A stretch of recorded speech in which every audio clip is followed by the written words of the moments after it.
এক বিয়ে করে পুরুষ, 2 বিয়ে করে সুপুরুষ, 3 বিয়ে করে মহাপুরুষ, 4 বিয়ে করে মহাপুরুষ। সুবহানাল্লাহ বলেন। আল্লাহ রাসূল বলেন খাইরুকুম, তোমাদের মধ্যে শ্রেষ্ঠকে আকসারুকুম নিসাআ, যার বিবি বেশি। এমন কোন সাহাবী ছিল না যার বিবি বেশি ছিল না, এমন কোন তাবেঈ ছিল না যার বিবি বেশি ছিল না। সুবহানাল্লাহ বলেন। এমন কোন নবী ছিলেন না যার বিবি বেশি ছিল না।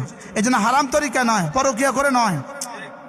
পরকিয়া করলে হিসাবে হিটি দিবেন, কি জুতা দিয়ে ফিটে দিবেন, পরকিয়া নয়। বলেন কি নয়? বলেন প্রেম করে নয়।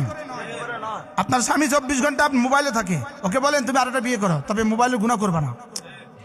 আপনার স্বামী পরকিয়া করে, ওকে আরেকটা বিয়ে করো, তবে খবরদার পরকিয়া করবে না। পরকিয়া করলে ঝাড়ু দিয়ে ফিটে দিবেন। কোন বিচার নাকি ঝাড়ু? বলেন পরকিয়া করলে কি ঝাড়ু দিয়ে পিটে দিবেন? মনে থাকবে কথা, যদি পরকিয়া চলবে না, হারাম চলবে না। হারাম মানে গজব আর গজব, আর হালাল তরিকা বিয়ে মানে বরকত আর বরকত।